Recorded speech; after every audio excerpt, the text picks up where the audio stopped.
غزہ جنگ کا 1 سال مکمل، اسرائیل کے لبنان اور غزہ میں فضائی حملے۔ جنوبی کوریا اور فلپائن کا باہمی تعلقات کو اسٹریٹجک شراکت داری میں تبدیل کرنے پر اتفاق۔ ہالینڈ کا یوکرین کو مزید F-16 طیارے فراہم کرنے کا اعلان۔ وائس آف امریکہ واشنگٹن سے اہم خبروں کے ساتھ محمد جلیل۔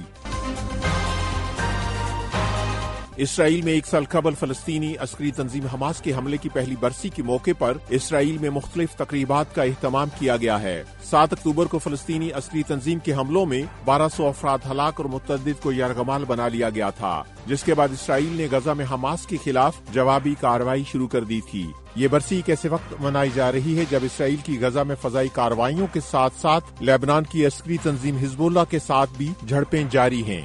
ادھر اسرائیلی فوج کا کہنا ہے کہ حزب اللہ کی طرف سے فائر کیے گئے 5 راکٹ اسرائیل کے ساحلی شہر حائفہ میں گرے، جس میں کم از کم 10 افراد زخمی ہوئے۔ اسرائیلی فورسز کا کہنا ہے کہ لبنان کی سرحد پر اس کا ایک فوجی ہلاک ہو گیا ہے۔ اسرائیلی فوج نے ایک بیان میں کہا ہے کہ اس کے جنگی طیاروں نے لبنان میں حزب اللہ کے ٹھکانوں کو نشانہ بنانے کے ساتھ ساتھ غزہ کے وسط میں حماس کے عسکریت پسندوں کے خلاف بھی فضائی حملے کیے ہیں۔ اسرائیلی فوج نے دعویٰ کیا ہے کہ گزشتہ سال 7 اکتوبر کے حملوں کی یاد منانے کے چند ہی منٹ بعد کم از کم 4 میزائل غزہ کی پٹی سے داغے گئے، جن کی ذمہ داری حماس نے قبول کی ہے۔ فلپائن اور جنوبی کوریا نے اپنے 2 طرفہ تعلقات کو اسٹریٹجک شراکت داری میں تبدیل کرنے پر اتفاق کیا ہے۔ فلپائن کے صدر نے یہ بات جنوبی کوریا کے ہم منصب سے منیلا میں ملاقات کے دوران کہی ہے۔ جنوبی کوریا کے صدر فلپائن کے 2 روزہ دورے پر اتوار کو منیلا پہنچے۔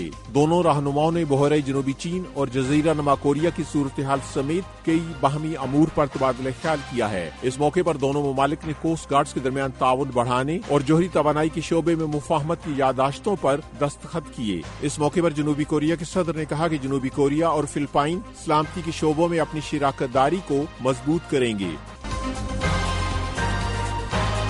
تیونس کے موجودہ صدر قائس سعید صدارتی انتخابات کے ایگزٹ پولز کے مطابق بھاری اکثریت سے کامیاب ہوتے نظر آ رہے ہیں۔ اتوار کو ہونے والے صدارتی انتخابات کے ابتدائی نتائج کے بعد ان کے حامیوں نے ان کی متوقع جیت پر خوشی کا اظہار کیا ہے۔ تیونس کے صدارتی انتخابات ایک ایسے وقت ہوئے جب ملک میں صدر قائس کے کئی ممکنہ حریف گرفتار ہیں اور حزب اختلاف کے ایک بڑے حصے نے انتخابات کا بائیکاٹ کیا ہے۔ ایگزٹ پولز کے بعد صدر قائس نے کہا کہ وہ ملک کو بدعنوان اور سازشی عناصر سے پاک کریں گے۔ بھارت کے وزیر اعظم نریندر مودی نے پیر کو نئی دہلی میں مالدیپ کے صدر محمد معیزو سے ملاقات کی اور 2 طرفہ تعلقات کو مضبوط بنانے پر تبادلہ خیال کیا ہے۔ مالدیپ کے صدر بھارت کے 4 روزہ دورے پر اتوار کو نئی دہلی پہنچے تھے۔ بھارت اور مالدیپ کے تعلقات اس وقت شدید تناؤ کا شکار ہو گئے جب چین نواز سمجھے جانے والے محمد معیزو گزشتہ سال نومبر میں صدر کے عہدے پر فائز ہوئے تھے۔ انہیں صدارتی انتخابات میں اس بیانیے کی وجہ سے کامیابی ملی تھی کہ وہ صدر منتخب ہونے کے بعد مالدیپ میں تعینات بھارتی فوجیوں کو واپس بھیج دیں گے۔ خالد حمید کے ساتھ تازہ ترین خبریں براہ راست دیکھیے پیر سے جمعہ۔ ہالینڈ کے وزیر دفاع نے یوکرین کا دورہ کیا اور کہا کہ ہالینڈ اور یوکرین ایک ساتھ مل کر ڈرونز کو جدید بنانے کے لیے $40 کروڑ کی سرمایہ کاری کریں گے۔ اس کے ساتھ ساتھ انہوں نے یوکرین کو مزید F-16 طیارے فراہم کرنے کا بھی اعلان کیا۔ فروری 2022 میں شروع ہونے والی روس یوکرین جنگ میں ایک طرف یوکرین کے مشرق میں کیف کی روسی علاقے میں فضائی کارروائیاں جاری ہیں اور دوسری جانب روس کے یوکرین پر حملے بھی جاری ہیں، جن میں اہم بنیادی ڈھانچے کو نشانہ بنایا جا رہا ہے۔